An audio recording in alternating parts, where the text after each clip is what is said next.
Welcome to detail and depth.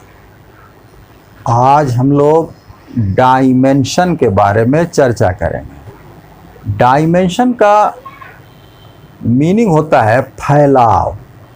उसी तरह यहाँ फिजिक्स में भी जब हम लोग डायमेंशन ऑफ फिजिकल क्वांटिटी कहते हैं, इसका भी मतलब होता है एक्सपेंशन, फैलाव।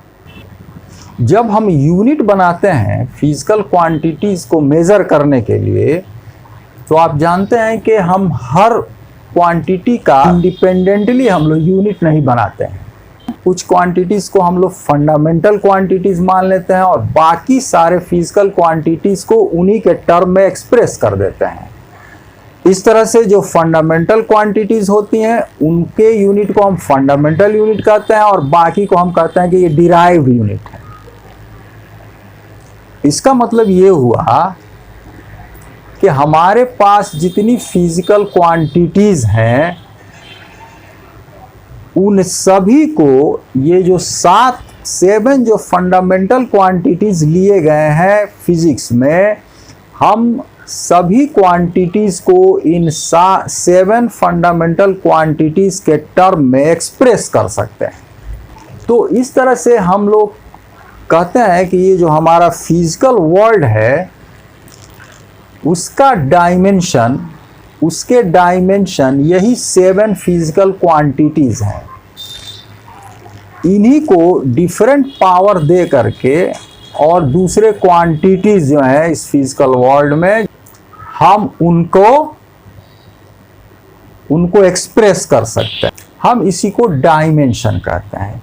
तो हम जो फिजिकल क्वांटिटीज़ हैं उनका डायमेंशन, जो फंडामेंटल क्वांटिटीज़ हैं उनका डायमेंशन, हम लोग डायमेंशन को इस ब्रैकेट में लिखते हैं, स्क्वायर ब्रैकेट में, और इसके लिए लेंथ के लिए L लिखते हैं, मास के लिए M लिखते हैं, टाइम के लिए T लिखते हैं,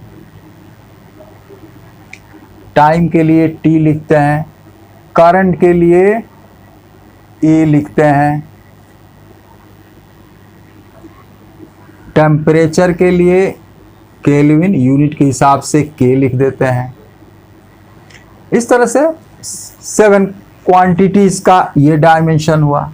अब दूसरी कोई क्वांटिटी होगी, अब जैसे हम लोग कहें एरिया, तो एरिया निकालेंगे हम लोग, तो किसी जैसे रेक्टेंगल का एरिया निकालें तो लेंथ इंटू ब्रेड्थ, ब्रेड्थ भी क्या है, एक लेंथ ही है।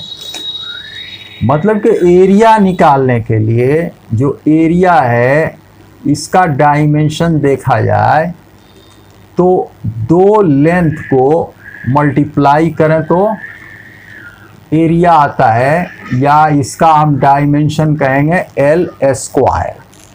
हम कहेंगे कि इसमें ये जो पावर है L का 2 पावर देने पर एरिया मिल रहा है, तो ये इसका एरिया का डायमेंशन हुआ। उसी तरह मान लेते हैं कि ये हम स्पीड कहें,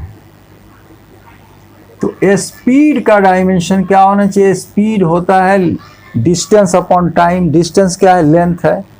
तो लेंथ में आप टाइम को डिवाइड करें तो ये अगर पावर में लिखें तो LT⁻⁻1।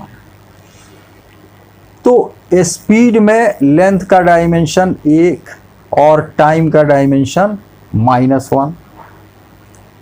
हम लोग इसी पावर्स को जो जितने पावर से रेज करना पड़ता है किसी फिजिकल क्वांटिटीज को एक्सप्रेस करने के लिए, उसको व्यक्त करने के लिए, उसी को हम लोग डायमेंशन या हिंदी में वीमा कहते हैं। Dimensions of a physical quantity are those powers by which the fundamental quantities have to be raised to express that quantity। किसी राशि को व्यक्त करने के लिए मूल राशियों को जितने घात देने पड़ते हैं उन्हें उस राशि का वीमा कहा जाता है। जैसे स्पीड में लेंथ का बीमा 1 और टाइम का बीमा -1 है। अब जो स्पीड के लिए हम लोगों ने लिखा है Lt⁻⁻1 इस तरह से, तो हम कहेंगे कि ये स्पीड का डायमेंशनल फॉर्मूला है। अब डायमेंशनल फॉर्मूला से कोई इक्वेशन लिखा हुआ हो डायमेंशनल फॉर्मूला के रूप में, तो हम लोग उसे डायमेंशनल इक्वेशन कहते हैं।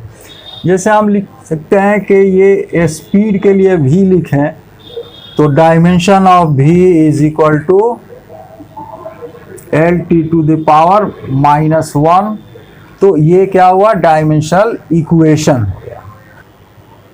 अभी डायमेंशन का यूज क्या है, तो डायमेंशन का, इस डायमेंशन का एप्लीकेशन क्या है। तो पहला जो डायमेंशन का यूज है वो है to check the consistency of an equation, किसी समीकरण की संगतता को जांच करने के लिए। क्या इसका अर्थ हुआ? इसका अर्थ ये है कि अगर कोई फिजिक्स में कोई समीकरण, कोई इक्वेशन हमको दिया गया है, तो उस इक्वेशन में जितने भी टर्म हैं उन सबका वीमा या सबका डायमेंशन सेम होना चाहिए, अदरवाइज वो इक्वेशन सही नहीं हो सकता है। हम कहेंगे कि ये इक्वेशन कंसिस्टेंट नहीं है, ये इक्वेशन संगत नहीं है। जैसे हम लोग अगर कुछ जोड़ रहे हैं तो आप जानते हैं कि किलोग्राम में अगर हम मीटर जोड़ें तो ये अर्थहीन बात है, इसका कोई अर्थ नहीं हुआ, क्योंकि केजी अलग चीज है, ये मास का यूनिट है और ये डिस्टेंस का यूनिट है, तो आप केजी में मीटर को नहीं जोड़ सकते हैं। तो जब कोई इक्वेशन लिखा हुआ हो तो उसके हर टर्म का डायमेंशन सेम होना चाहिए, अदरवाइज उसको कैसे आप जोड़ेंगे अगर सेम डायमेंशन का नहीं है तो। जैसे हम लोग यूनिट जानते हैं कि S is equal to ut plus half AT square, एक इक्वेशन है, इसमें ये डिस्टेंस के लिए लिखा जाता है, ये इनिशियल स्पीड, ये टाइम और ये एक्सीलरेशन के लिए। 9th क्लास में ये फॉर्मूला पढ़ते हैं हम लोग। तो इसमें अब 1 2 3 टर्म है, ये टर्म इसको में जोड़ा गया, तो अगर दोनों का डायमेंशन सेम नहीं होगा, इसका डायमेंशन लेंथ का आ जाए और इसका डायमेंशन मास का आ जाए, तो फिर कैसे जोड़ेंगे? इसका मतलब कि इक्वेशन सही नहीं हो सकता है। तो ये बीमा को यूज करके हम देख सकते हैं कि ये इक्वेशन कंसिस्टेंट है कि नहीं। तो जैसे यहीं पर हम देखें सबका डायमेंशन, तो S क्या है, डिस्टेंस है, तो S का जो डायमेंशन होगा वो होगा L, लेंथ। ये जो ut है इसका डायमेंशन देखें तो ये स्पीड है और स्पीड का डायमेंशन होता है Lt⁻⁻1 और फिर ये t है तो t। अब इसका भी डायमेंशन क्या हो गया, इसका डायमेंशन भी हो गया t और t, ये पावर कट गया, -1 है यहाँ +1 है, तो ये हो गया L। हाफ AT स्क्वायर, इसका डायमेंशन देखें तो हाफ तो एक नंबर है, ये एक्सीलरेशन है और इसका डायमेंशन होता है Lt⁻⁻2 और फिर ये t का पावर 2 हो गया, इसका भी डायमेंशन क्या हो गया, L हो गया। इस तरह से ये सभी टर्म के डायमेंशन सेम आ रहे हैं, इसका भी डायमेंशन वही, इसका भी डायमेंशन वही, इसका भी डायमेंशन वही। इसका मतलब है कि ये कॉन्सिस्टेंट है डायमेंशन के हिसाब से, डायमेंशन के हिसाब से ये इक्वेशन सही है। यहाँ एक बात नोट कर लेनी है कि डायमेंशन के हिसाब से कोई इक्वेशन अगर सही है, कंसिस्टेंट है, तो इसका मतलब ये नहीं हुआ कि वो एक्चुअल कंडीशन के लिए भी सही ही होगा। अगर हम एक ऐसा इक्वेशन लें s is equal to u t plus a t square, तो यहां भी सबका डायमेंशन सेम आएगा, क्योंकि ये हाफ का तो डायमेंशन होता नहीं है, तो हाफ यहाँ लिखें चाहे नहीं लिखें, तो ये डायमेंशनली तो करेक्ट है, लेकिन ये एक्चुअल सिचुएशन का इक्वेशन नहीं है, वहां पर ये करेक्ट इक्वेशन नहीं है एक्चुअल सिचुएशन के लिए। तो मतलब ये हुआ कोई इक्वेशन अगर डायमेंशनली करेक्ट है तो वो एक्चुअल सिचुएशन के लिए करेक्ट हो भी सकता है, करेक्ट नहीं भी हो सकता है, डिपेंड करता है और चीज़ों पर। लेकिन अगर कोई डायमेंशनली इनकरेक्ट है, गलत है, बीमीय रूप से संगत नहीं है, तो ये 100% श्योर है कि ये गलत है। मतलब ये हुआ कि an equation incorrect dimensionally is incorrect, but an equation which is dimensionally correct may be correct for actual situation or may not be correct for actual situation. दूसरा एप्लीकेशन है डायमेंशन का कि हम लोग डिराइव कर सकते हैं इक्वेशन को with the help of dimension. तो कैसे हम डिराइव कर सकते हैं? जैसे पेंडुलम, इस तरह का एक अरेंजमेंट होता है, एक स्ट्रिंग से एक कोई मास हम लोग लटका देते हैं, सस्पेंड कर देते हैं। इस मास को हम लोग बोलते हैं बॉब। अगर इसको एक तरफ डिस्प्लेस करके छोड़ दिया जाए तो ये लगातार मोशन करता रहता है, इधर से इधर जाता है, फिर इधर से वापस आता है। यहाँ से यहाँ तक जाने में और वहाँ से यहाँ तक आने में जो टाइम लगता है उसको बोलते हैं हम लोग टाइम पीरियड। टाइम पीरियड हम लोग इसको टी से डिनोट करते हैं। अब इसके टाइम पीरियड के लिए इक्वेशन डेवलप करना हो तो हम with the help of dimension भी इसको डेवलप कर सकते हैं। हम देखेंगे कि ये किस किस चीज़ों पर डिपेंड कर सकता है। हम लोग देखेंगे कि ये किन किन चीज़ों पर डिपेंड कर सकता है। तो ये डिपेंड कर सकता है लेंथ पर। सपोज करो कि ये एल है, लेंथ पर। अब लेंथ के मान लो ए पावर पर ये डिपेंड कर रहा है। उसके बाद इसका मास पर डिपेंड कर सकता है। मान लो इसका मास है एम, एम के पावर बी पर डिपेंड कर रहा है, माने एल एम पर डिपेंड कर रहा है, तो एम का पावर 1 2 3 कुछ हो सकता है। और तीसरा चीज है, चूंकि ये पेंडुलम जो ऑसिलेट करता है उसमें सबसे बड़ा रोल ग्रेविटेशन का है। तो ग्रेविटेशनल एक्सीलरेशन ड्यू टू जो ग्रेविटी होता है, गुरुत्वीय त्वरण, मान लें कि उसके सी पावर पर ये डिपेंड करता है। तो हम ऐसे लिख सकते हैं इसका इक्वेशन।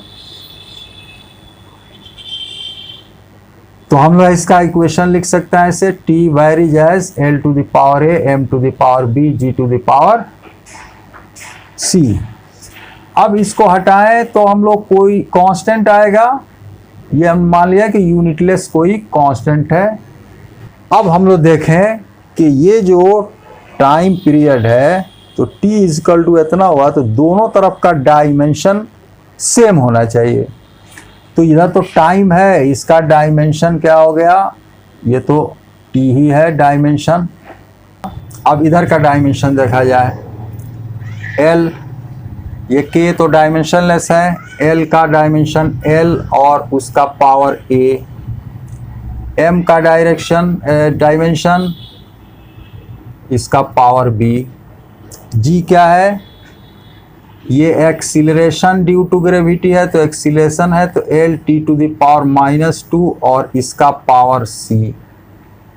तो इसका डायमेंशन हो गया l का पावर a और यहाँ से फिर l का पावर c आएगा a प्लस सी, m का पावर b और t का पावर -2c। अब दोनों तरफ के डायमेंशन इक्वल होना चाहिए, तो इसका डायमेंशन हुआ t और ये इक्वल होना चाहिए l का l a plus C, m का पावर b और t का पावर -2c। अब ये डायमेंशन को हम इक्वेट करेंगे तो l का पावर यहाँ है a प्लस सी, तो l का पावर a प्लस सी और इधर l का पावर है 0, तो a प्लस सी होना चाहिए 0।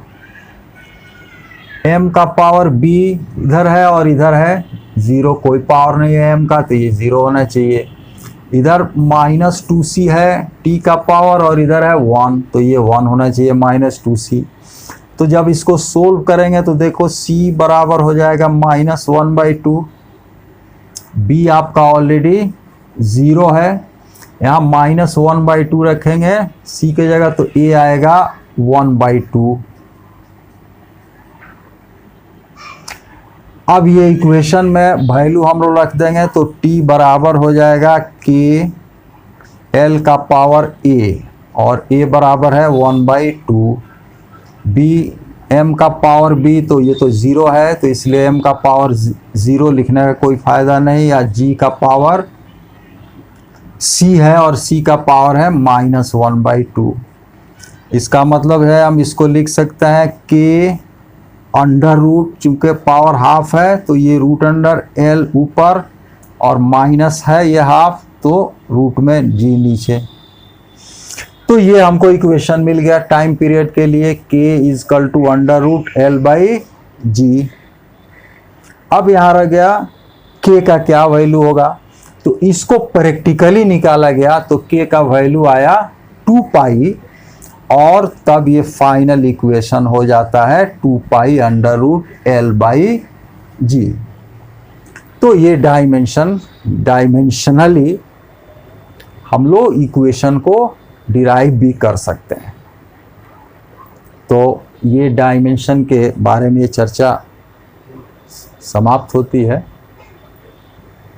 Thank you for watching the video.